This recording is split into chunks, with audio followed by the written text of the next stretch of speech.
So we're going to go ahead and get started, and if we have some people join us, we'll just welcome them to the conversation. My name is Michele Lord. I am one of the co-founders of the co-op and the board chair. With me tonight is Susan Hill. My co-founder and the secretary on our board of directors. But before we actually go into that and get started about who we are, I would love to just talk to you and find out who you are and what brought you here tonight, and specifically how you found out about it, as well as just what your sort of intentions are, what you'd like to get out of this, and what you were looking for in coming tonight. Hey, my name's Jamie Nowakowski. I saw you guys on Facebook on the Hardywood page, and just kind of here to see what exactly you guys are talking about. Both of us are really into food and worked at restaurants, and currently work at a restaurant, so I'm always into that, and also seeing what kind of help everybody needs and what you're actually looking for. Okay. I'm Suzette Lyon, and I don't remember where I found out about it, but it was at an event, something like that. And I want to support sustainable practices, and I really hate going in the grocery store and seeing, a whole aisle of cereal and a whole aisle of potato chips, which I dearly love, but but that's not what a grocery store is. Hey, doing?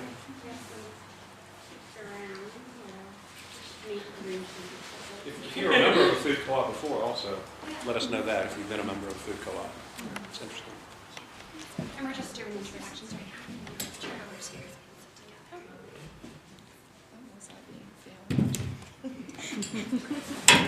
We won't put you on the spot right away.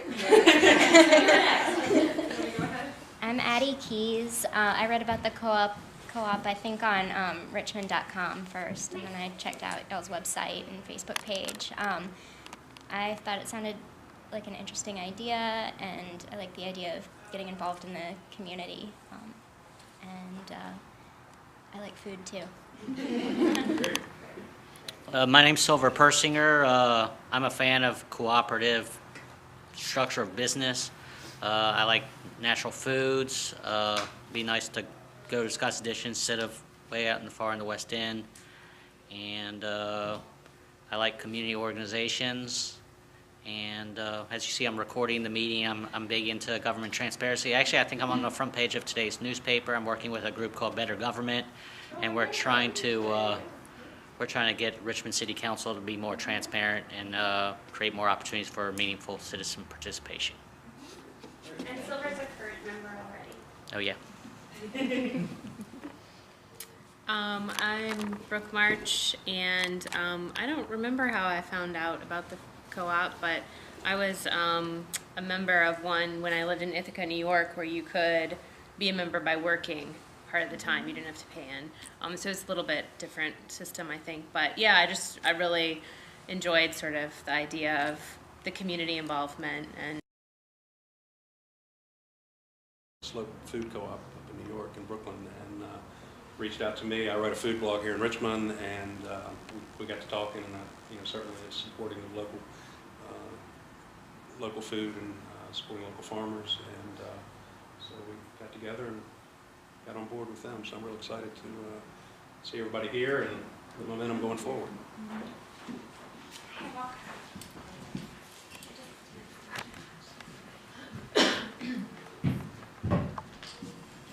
Hi, I'm Anthony Trano. My wife Heather and I are here today because we both like good food and healthy food, and we like to support locals, local farmers, and we believe strongly that we want to put our money in the right places. So we heard about this from our friends Farouk and Amy, and so we're here tonight just to get some more information.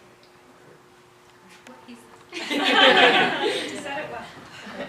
My name's Tracy, Tracy Citroni, and I have been dying for Richmond to have a co-op. I'm a huge fan of the co-op model, and lived in Pittsburgh where there was a great East End Food Co-op, and in Austin where there was a Louisville Food Co-op. And I'm here with my checkbook. I'm really enjoying it. So that's great. Yeah. It's not just about food community, it's about community.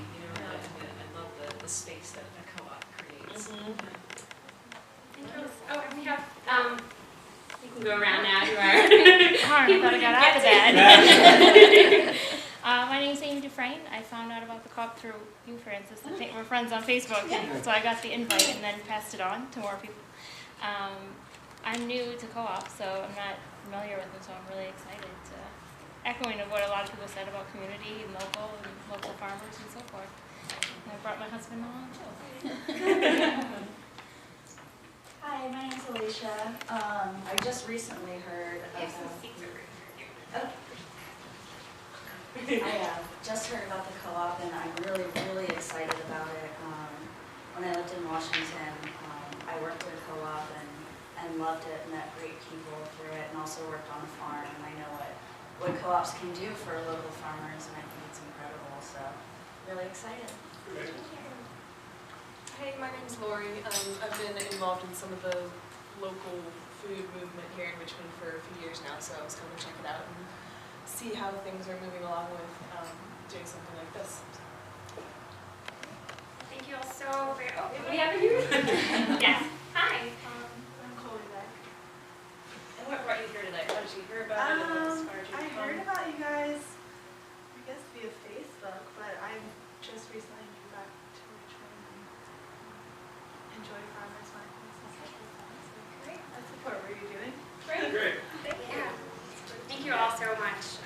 This is a really great turnout. We weren't sure, it's our first one, exactly what we were going to have, but this is a really great group to have, so thank you all. And the first session that we're running tonight is going to be a general overview of what the co-op structure is, what that looks like, not just for us, but we're a part of a bigger movement. So what cooperatives are, how they are set up, and what their intention is. And then we're going to talk a little bit more about our plans and what we have set out with the Richmond Food Co-op, what that looks like, where we are in the stage of it, and then give you some good reasons for joining. And in the second hour, it's going to be for people who have already signed up to be a member. We're going to do a little bit more of a feedback session about where we are in the plans as we grow. And so that's something that for anyone who is considering signing up, once you become a member, you are an equal owner in this business. And so we really want continuing our membership base to be coming out regularly to have these conversations and keep in the loop about where we are. So what is a cooperative? In the very, very basic, most minimal definition is that a cooperative is a business. And it is a business that is governed by the people who use it. So a cooperative is a business that members invest in and therefore own, use, and profit from. That's what a cooperative is. And there's this added level that it's really about working together, creating a sense of community, and there's this other piece to it that's very socially conscious about why you become a part of a co-op. And then it's also important to know, though, that what our structure looks like is that we are a for-profit cooperative corporation. So we're not a nonprofit that's solely mission-based with outside funding. Our funding comes from the membership base itself. So that's who starts the process in opening a co-op, and it's also who then benefits when the co-op is open.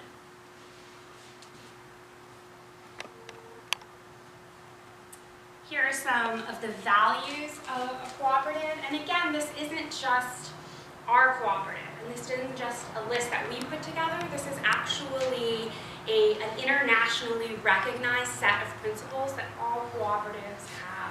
And cooperatives, we're going to be a food co-op, but there's cooperatives across the world that are different types of cooperatives. So it's not only about food, but for us, it is going to be a food co-op. There is a quote here from the UN General Secretary. Cooperatives are reminders to the international community that it is possible to pursue both economic viability and social responsibility. So that's really the very foundation of it, is that we can become a unique economic force in a community, but also carry with us a sense of social responsibility. The principles, these were first put together in 1844 by the international community, and they guide what all cooperatives end up looking like. Some of the pieces here that are really important for us in particular is this member economic participation. So again, the membership base is who the starting capital comes from. This is who invests in the co-op and who then allows the co-op to open and function.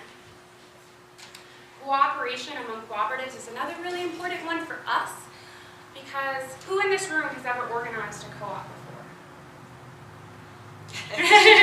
We have one person in this group.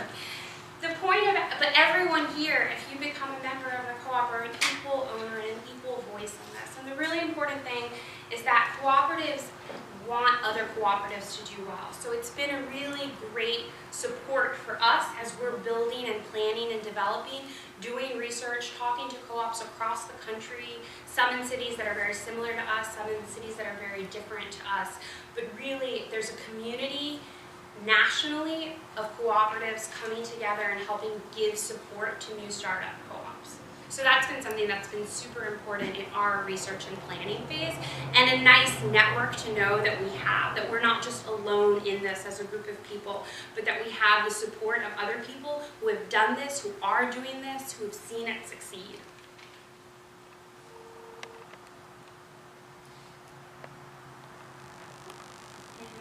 Video. And we have a quick little video for you. It's the United Nations designated 2012 as the International Year of the Co-op. And during that, they put together a competition for the best short video on what's to love about a co-op. And this one is the winner. It was put together by the Cooperative Grocery Network.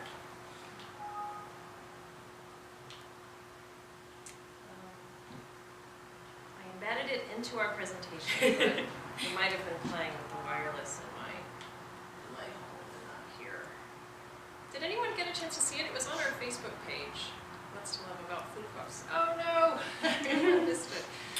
Okay, if we can't get it, we can. Yeah, but it's actually on the homepage of our website, so check it out. It's a really nice summary of what co-ops bring to the community. But actually, this next slide really sums up what we wanted to show with that.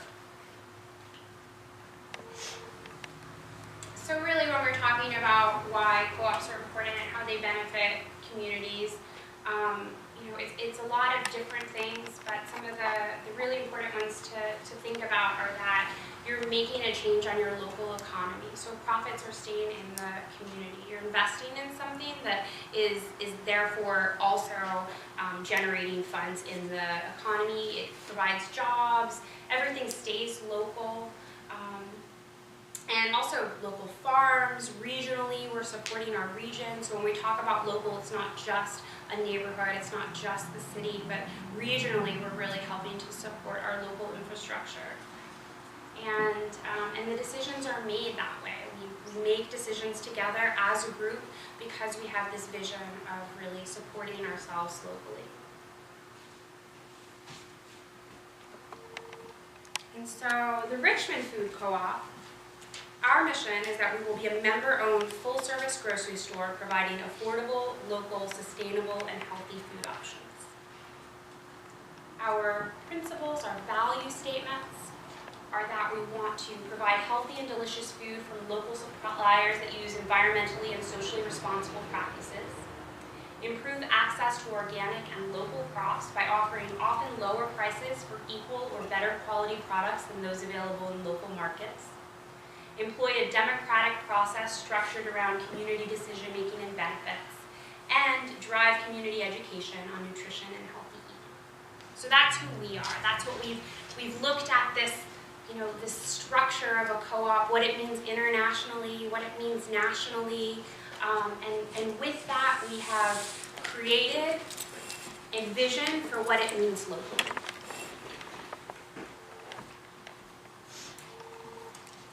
Welcome, come on. One of our board members Just walked in. Just as we were about to introduce you. Okay. Why don't you go over over with you a bit about our organization structure and introduce you to the board of directors.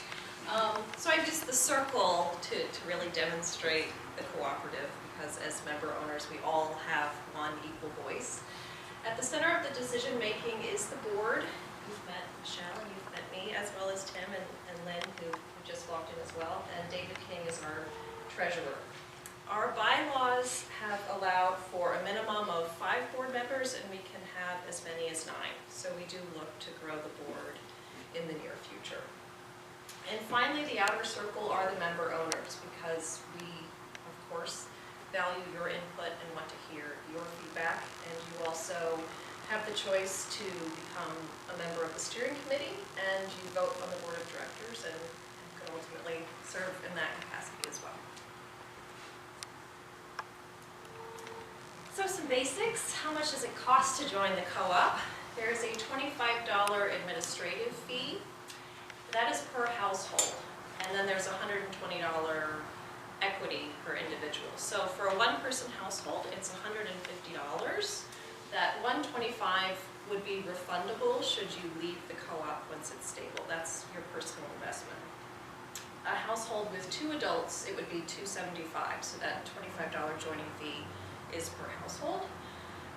We do offer a discounted membership pricing for those folks on government assistance. It's a $5 joining fee and the $10 equity. A bit about our timeline. So here we are, January 2013. We have a goal, in order to open in 9 months, we have a goal of accruing 100 members a month. And there's some important benchmarks to note along the way. When we hit the 400 member mark, that's when we launch our member loan campaign. This is critical to funding, to providing the capital for the co-op, and I'm going to go into that a little bit more in the next slide.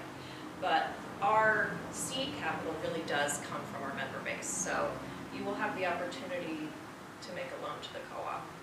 We will also be conducting a market study coming up soon. It's a feasibility study, and we will use that to secure our bank financing. We will look for a site, as you can see, around 500 members, and that build-up will happen in the 3 months sort of following after that as we achieve these member goals. So these are our ideal dates at the top, and this is all projected on assuming our 100 member a month rate, and then that comes from all of us to work together to build this base and build it quickly. The sooner we build our base, the sooner we open. So this is very early. I don't know if I should. This is a template. Like Michele mentioned, we've had wonderful support from other co-ops, so we were able to build this budget based on feedback on what startup costs look like.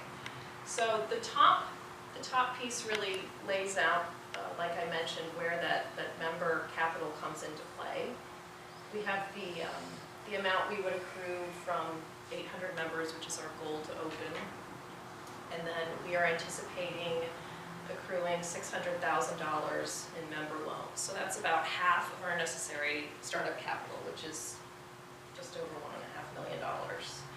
Another piece that comes in is related to the site in terms of landlord improvements and vendor credits, and the final third will come in the form of bank financing.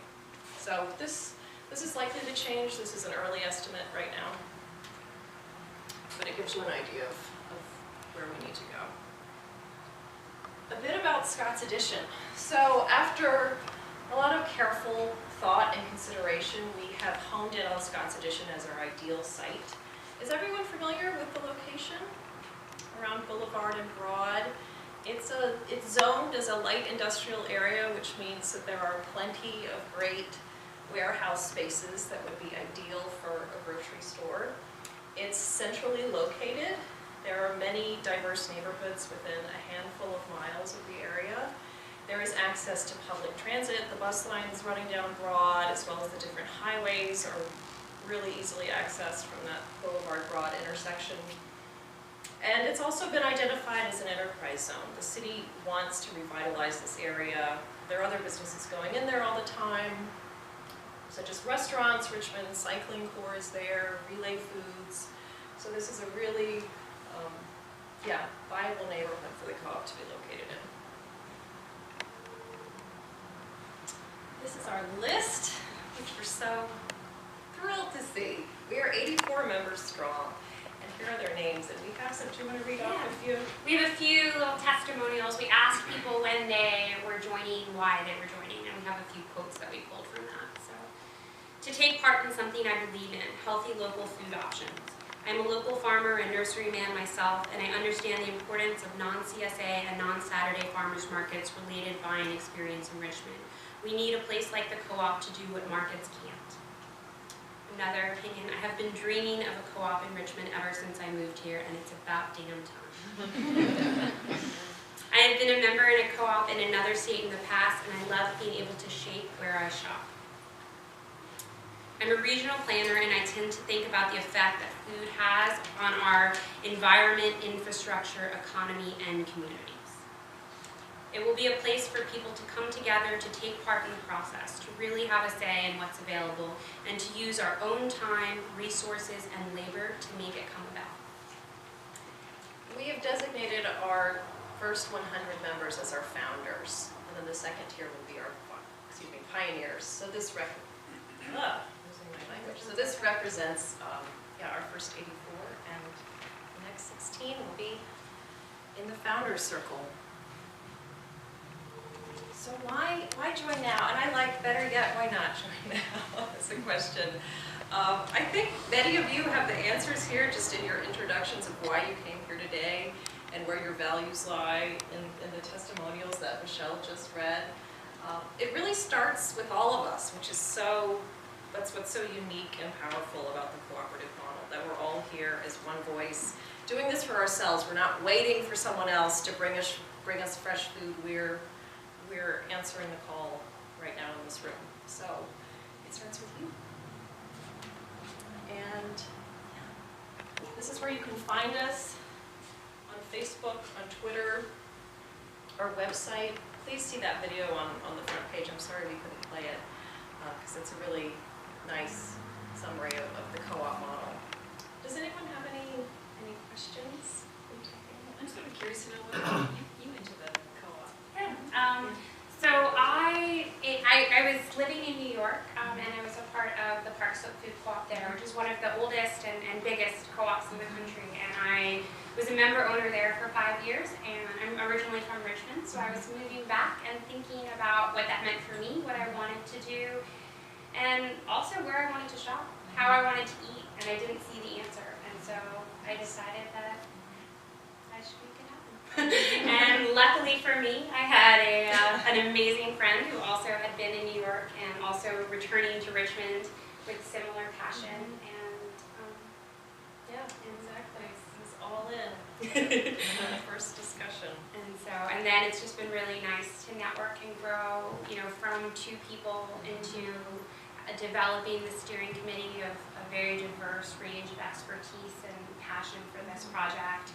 Our board of 5 that has really stepped up and taken a leadership role in making this happen. And and to say in 2.5 weeks we've gotten 10% of our. It's just it's really it's really great to see the momentum and that it's coming to be. So. Any other questions? So I always play the skeptic here. Yeah. How do I know that the 5 of you just aren't going to take all of our money? You want to go on vacation? We don't have it yet. Right. We don't have it yet. Well, we are a business.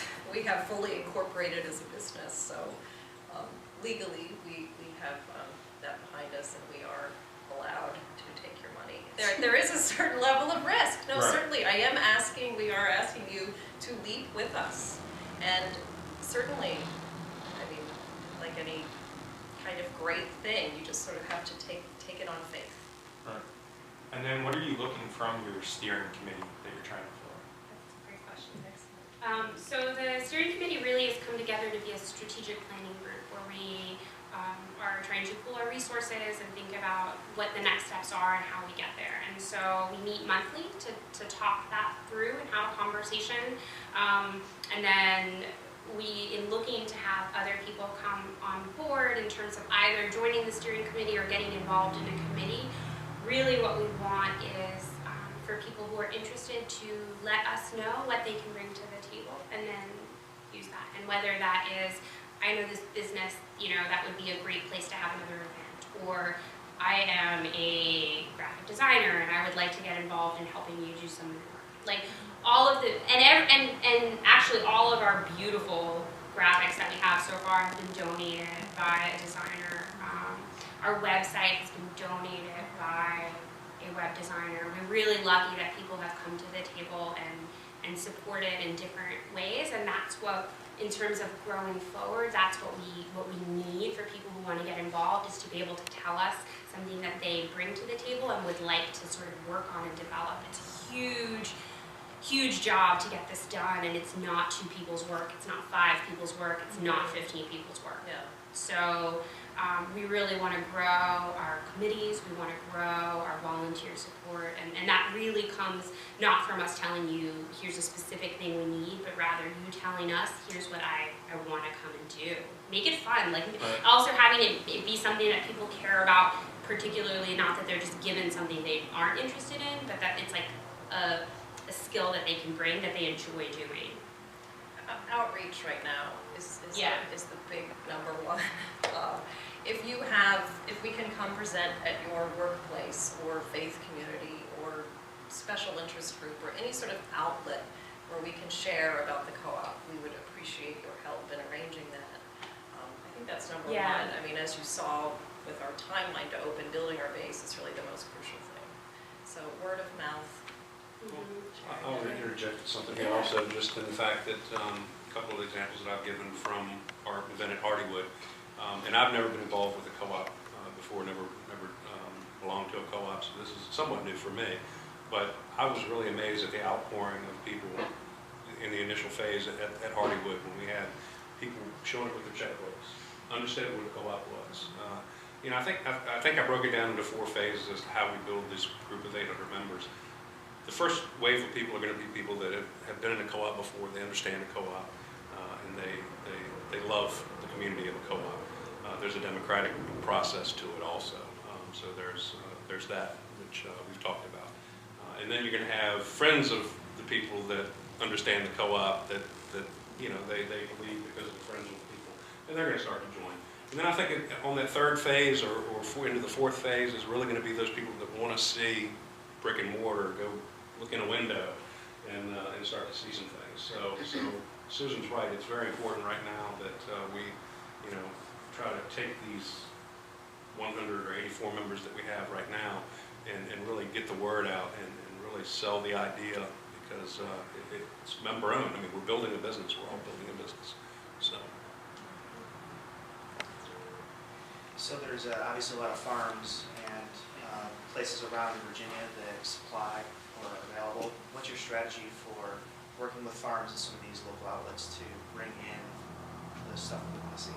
Yeah, so we are working on our strategy piece around it. We have a specific committee that's designated with a few experts from that background to really think strategically about what it means for us, how many, from where, how much space on a shelf is going to be designated for this versus that.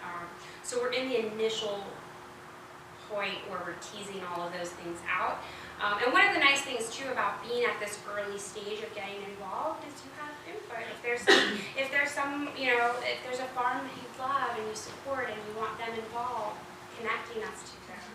And if there's a product that you love, and that's something that now, especially as we're shaping it, but then even as we're open, if you're like, wait a minute, there isn't blank, and I love this thing, why isn't it here? This is going to be a grocery store where you actually get to say, can we get this on the shelves? Is this possible? So that's something that's so unique about the co-op model. But in terms of sort of our definitive plan for it, we're in the initial sort of strategy pieces around it. It will really be as local as possible. You won't see, heaven forbid, like apples from elsewhere. And we want to be a full service grocery store, so we're not going to be limited to just seasonal and just local, because there are other considerations also. But if it's possible to have it locally and it's in season, then that is what you see on the shelf and not something that we brought in. So, question: are you going to be asking people to help out in the store, member owners? Is that going to be kind of part of the expectation of membership, or is that something that is? So we are working toward building in a working member model, but it would not be a requirement. It would be an optional different tier. And exactly what that would look like in terms of how many hours or what discount it would give you, we're working out. We're doing a lot of research right now with other existing co-ops about what succeeds the best in terms of doing this hybrid model. The sort of root of co-ops were that everyone was work only, and then it sort of has shifted over to a very non-working member model as the sort of prevailing co-op structure across the country. So we are wanting to figure out how to do a hybrid one, and that's just probably going to take a little time to develop in terms of what that's going to mean and look like, but it won't be a requirement, but we do want to add it on as an option. What are some of the member benefits that you all are thinking about offering as far as being a member versus Yeah. Well, pricing, there'll be two prices. So the co-op will be open for shopping to the public as well, and members will receive a discounted price on their groceries. We're also working to develop community benefits to shopping at the co-op, and that's part of where we can use your help too.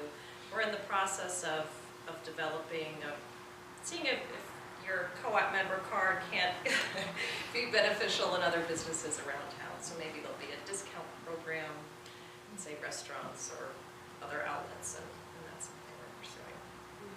And then also we really want to build in classes, community events. We want this to be an engaged group, so not just a nameless grocery store. And so as we move forward in those things, there will be discounted rates or free things for members that non-members wouldn't have access to. And then also the voice is a really big part. If you become a member, you get an equal vote. Everyone's equal in terms of their vote when we are making decisions around who's on the board in the future as we grow, all of those things. So the ownership piece is really important. And then one last financial thing is that because we're this cooperative structure, if the co-op makes a profit at the end of the year, that profit goes back to the members. So you get a check. And we don't expect that to be huge or substantial because really we want you to see the value in your grocery bill every time you shop versus getting a big check at the end. We're not going to be focused on trying to make that a big profit margin, but there's something in that you know that if the store is doing well, you're doing well. That's a good selling point to a lot of people who have never experienced a co-op to at least say that you are getting something back other than just cheaper prices. Do you have extras of these? Yes. And I have a lot in my car, so if we don't have, if we run out, I'll have more. And anyone who is interested in joining tonight, I have a square, so if you want to make a credit card payment, you can. We take checks. I have tote bags. And we have brochures also, so if you want to take one with you, if you have a friend or family member or neighbor you want to take one to, definitely you can take extras. This is the chance to become a founding member. Yeah. Our next, we're going to do these sessions every month, so, and they'll be here throughout the spring. We might move to a different location for the summer, but for the next coming months, we'll be here the third Monday of every month. The first half session is going to be pretty similar to the content you saw tonight, so we'll be doing the general overview, but then the second hour will be more a meeting about where we are in the process. And then our next social event is going to be at Olio on Tuesday of next week on the 26th from 6 to 8. We're going to have a little time to socialize, meet other co-op members, steering committee, board, have a drink, have some food. And existing members will also get some discounts that night, and we'll have a raffle for a dinner for two that will go amongst the membership. So. If you don't join the night, Yeah. fine too. Yeah. That's, We ask that you go away and like us on Facebook, follow us on Twitter, all of the free advertising that we can get. We're certainly looking for that, and that helps us get the message out. That's a big yeah, piece and of if you this. just want to get more involved in the conversation and figuring out, how to sort of, talk to us a little bit more in detail about what you want to do or that you want to come out and volunteer, that is also really great. If you are not on our mailing list yet, we have a sign-up sheet so that we can make sure that we have your email before the night is over. And I think we'll break, but if you have any specific questions that you would like, we're all here. So Tim, Lynn, Susan, myself, Francis, Cheryl are all representatives from the leadership team at the school. Thank you all so very much for coming out Yeah, tonight. thanks. This was a really great start to the